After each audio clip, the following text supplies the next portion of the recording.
Grabe gid yang Ginoo paano nag-move ang akon nga year-end seed sa sini nga season sa akon nga life in this 23 and 24 nga year-end seed. Nga ging even nga sa amo to nga time wala gid ko kay wala ko obra pero ara ba lang nga nag-prepared ka.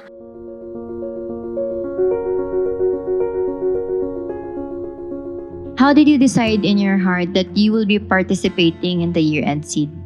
Before I have a medical condition in my health, I experienced anxiety and depression. My faith was shaken. That moment nga nakabati ko sa tunga bala nga may nag-ambal about sa year-end seed. That takes me a revelations to give kung anong mayara sa akon. And that time, God told me mag-participate sa sina nga year-end seed. Duwa lang ka prayer ni butang ko.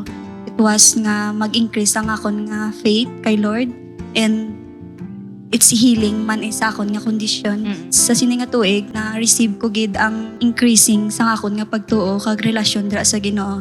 And of course, my healing man because in my situations right now bala, I'm so thankful nga I am here right now. I was able to go to church. I was able to encourage people. I was able to praise, to worship the Lord, to serve Him. Bala nga even in my situation. Grabe gid yang Ginoo paano nag-move ang akon nga year-end seed sa sini nga season sa akon nga life in this 23 and 24 nga year-end seed. Nga ging even nga sa amo to nga time wala gid ko kay wala ko obra pero ara ba lang nga nag-prepared ka sang imo gid nga halin gid bala sa imo sa amo to nga year-end seed ko na please ang Ginoo right now ging ani ko gid ya ang prayer ko right now ay nang gapati ko ya nga ang akon bala nga relasyon siya nang hindi niya basta-basta pag deeper gid ya as deeper nga wala ba lang when times nga magabot man gid sa ako nang amutuliwat or masubra pa I am not shaken anymore bala hindi na ko ya ma-shake because I have a faith nga ging pamuyo ko maging pray ko nga mag-increase ang akon nga faith because of the year-end seed nga ding tanom ko sa sina nga season sang sowing. I think my life right now it's a miracle every day. When I wake up, na-experience ko gidya ang tutod nga blessed behind measure gidya sa kabuhi ko every day because of my year-end seed nga ging hatag ko sa Ginoo ang buo gidya hindi kulang buo gidya ging hatag sa iya. Grabe. Wow, so ang imo nga year-end seed it's a matter of obedience gidya Yes. no. Sa imo to nga time kasi kanano ka wala and like ang faith mo in na shaken pero sang na-receive mo to ang revelation wala na nagduwa-duwa naghatag ka. Wow. Grabe. So, grabe si Lord. So pero other than that may mga struggle pa ayhan like di ba naghatag ka year-end seed may tithes and offering ka pa. So nag-struggle ka pa sa mo to nga time sa ina nga paghatag. Anong struggle mo? Actually, gid mo ng first gidya financial gidya mo kay may ginainom ko nga bulong syempre nang kinahanglan ko man financial bala sa akon nga ginabatsyag tapos sa amo to nga time wala man ko obra amo to ba nang gidya struggle gidya sa kwarta gidya kag sa financial gidya sa amo to nga time but the end of the day bala I realize nga even I struggle to that ang amo na bala nga moment no amo to nga mga sitwasyon but I really amazed bala how God provide and sustain ginasustain niya ko bala sa adlaw-adlaw ko bala nga maka-tights man ko Japon makakadto may plite man ko Japon may ibakal man ko Japon sa medication ko even nga there's a lot of people gidya dayon nagbulig man bala nga I don't know kung sino to nga mga tao nalipat na ko I know nga it's because of my obedience man bala nga paano ko saging obey bala nga ihatag ang akon nga year-end seed nagano gid ko daan niya nga ang tithes. The tithes is protection gidya mo ding sa ako na naiyaba lang ang covenant protection provision na ng tithes ang year-end seed ko tiya there's lain gid na iyang year-end seed sa akon man nga kay I have ging tabaga ging tanom ko gid na iya para may sa ging prayer nga hanihon ko next year pero ang tithes ya the protections and man sa akon dapat hindi gid hilabtan di gid hilabtan balahaw amo gid na iya aba kuya Lord, biskan wala kuya kwarta ya, biskan pila lang balang hara sa bulsa kuya nga, sample B, may nakatagas sa akong shin, 100, Tamo ko ya tights niyang pulo ka piso Mm-mm. ya ano ko giniya simo ya ila biskan 100 lang kwarta ko matights ko ya pulo ko ya mo na yung akon nga revelation about sa tights biskan pilang hara sa akon kag kun anong 10% ihatag ko gid biskan piso na iya kay 10% na iya daw mo na bala grabe isip ko sa muna ya Iniisip ko gid sa may 50 ko may gatag syempre nang Ginaset aside dayon. oo gina ba dayon ng tights bala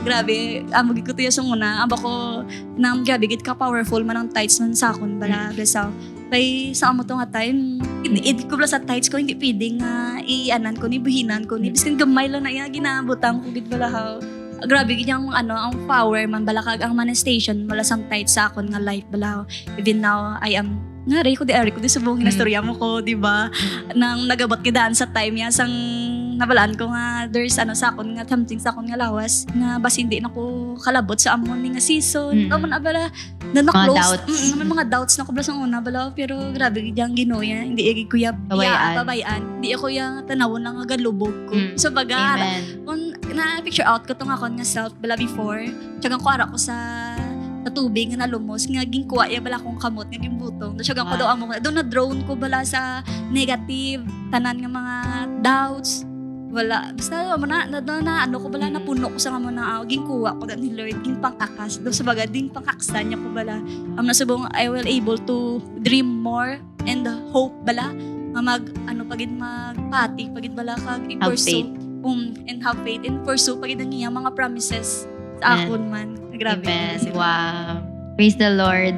yes So, in understanding the purpose why we give our year-end seed, what has done in your life through your giving? So, pero with this question, you've already said, di ba, nga through your year-end seed, di ba, you were able to, what you have planted sa mo nga time, na ani mo gid subong.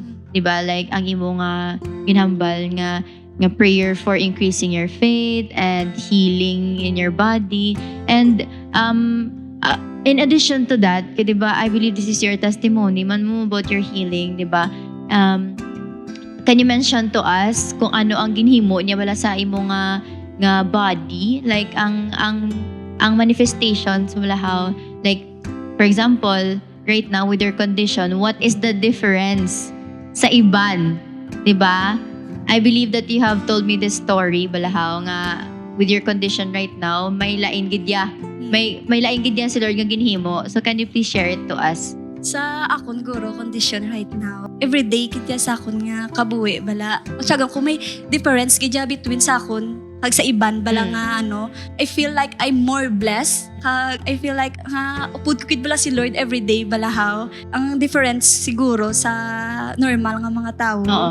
balang confident guro nga to walk in faith man balahaw ang akong pagtuo ng mas pagid mas nag-beyond pagid. Sa nagbihan pagid nga do hindi ko ma-explain nga ang iban gamay lang nga do hindi ko ma-picture out nga ang ilang gamay lang example gamay lang ang problema pero sa ako ba ko siyagang ko do hindi na yung problema para sa akon daw man bala may gina-aim pagid ko bala nga something balahaw nga do gina-expect nga siyagang ko wala gina-expect sa iban sagang ko do ako lang ka-expect nga may something gidya nga bala sa akon sa Ginoo bala daw man ko difference. Where are pagid nga like a difference bala with you with those people who suffer the same condition as you.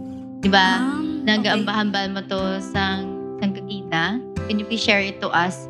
Like, ara bala nga imong condition right now compared sa iban nga people nga same condition. Anong pagkakaiba nyo? Kaya diba, hambal mo, God worked in your condition nga sa iban, amo ni sila pero sa ako hindi. Diba? Pwede mo mention.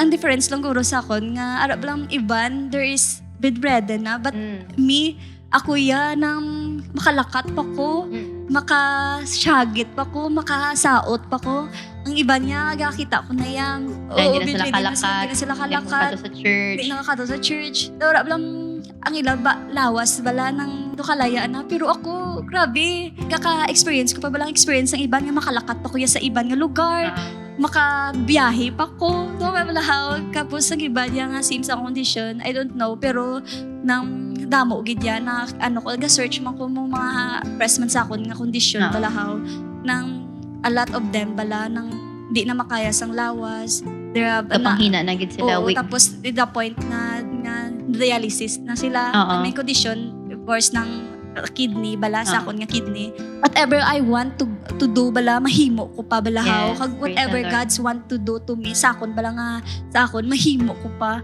So this is one of the reaping na gid Yes. dan sa imong year-end seed nga Yes. ginpatihan mo sang last nga gintanom. So praise the Lord. And lastly, how can you encourage others to participate in what God is doing through His church by taking part in the year-end seed?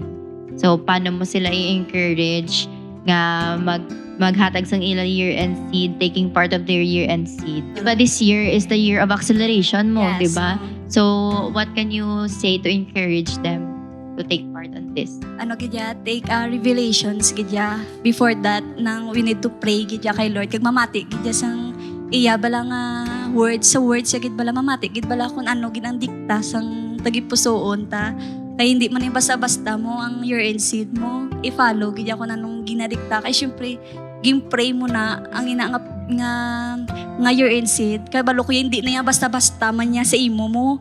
Mag-give ka year-end seed. Hindi man na yan basta-basta mo. Amo na bako lang guro ng just follow your heart and trust the Lord more nga ang ina nga year-end seed nga ma-reap mo gidya. There's nang butangan nang there's Ngalanan mo. Oo, ngalanan gidya. Kung ano nang imo nga year-end seed like sakon balaging lang butangan ko gidya kon ngalan nga healing, increasing in whatever kung ano man bala sa ila nga gina-pray for man bala how, just write it down gidya kung ano na kag gidya may faith gidya sa mo na butangan gidya faith ang ina nga year-end seed.